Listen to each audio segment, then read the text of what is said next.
Hi, my name is Dr. David Teeple. I'm a neurologist here at Tucson Medical Center and would like to talk to you briefly about a very common brain disorder we see in the hospital called delirium. First, what is delirium? Delirium is a very common brain disorder we see in the hospital that causes people to be confused or not think clearly. Other terms your provider may use to describe this disorder include encephalopathy or altered mental status. What are the symptoms of delirium?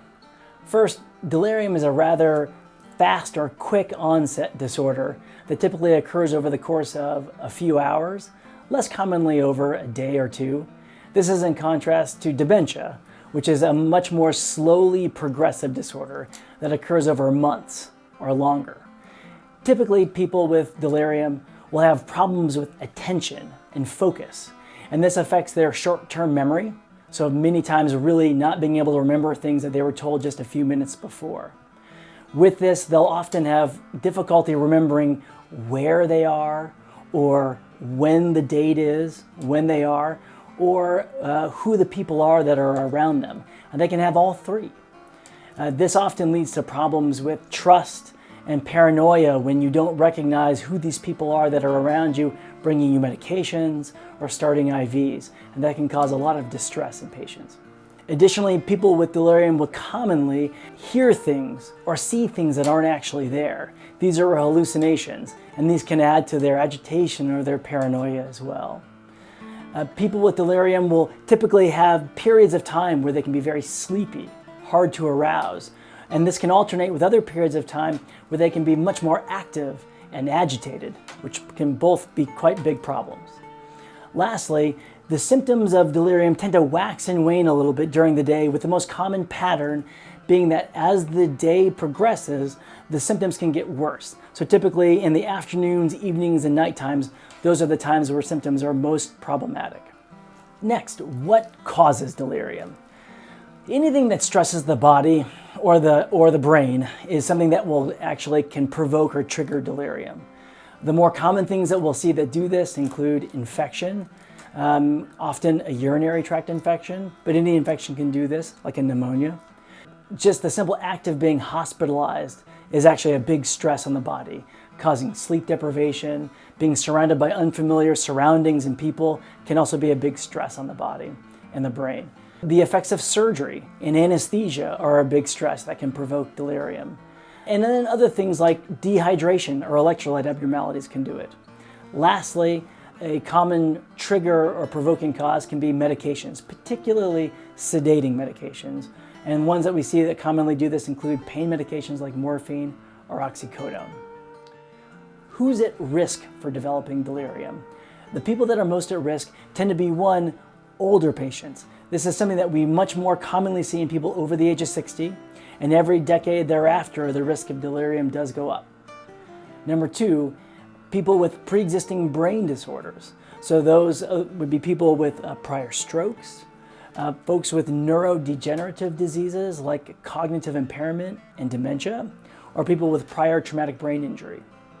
And then third, people with pre-existing vision or hearing impairment are at higher risk for developing delirium. What do we do to evaluate delirium? So the evaluation tends to be an evaluation to try to identify the triggers and treat the triggers. So this will typically involve blood tests, and that will be blood tests to evaluate for evidence of infection, evaluating kidney function and electrolyte abnormalities.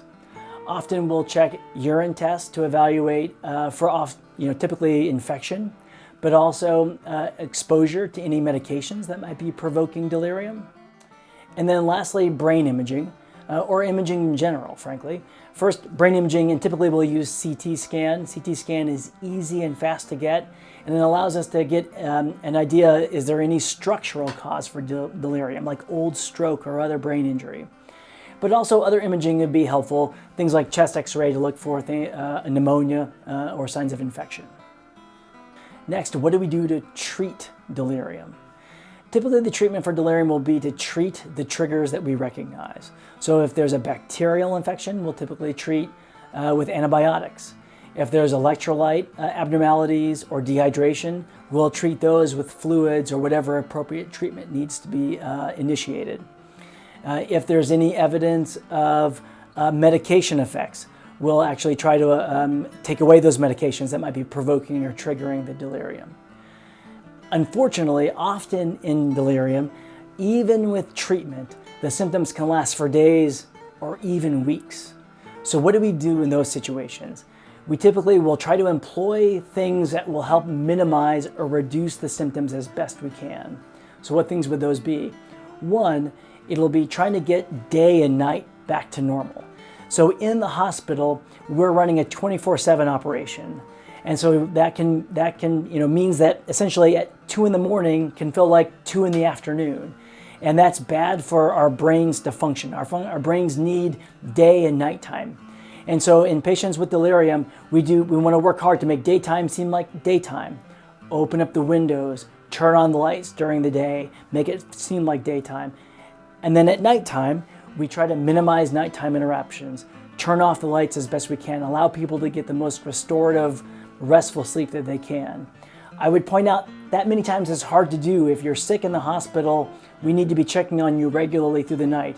And so we just do the best we can with the limitations that we have. Number two, we want to gently orient patients often. And so the staff can do that. Often we'll write on the dry erase board in the room and have signs in the room that can remind the patient where they're at, what the date is, and do our best to just gently and frequently orient them as to where they are.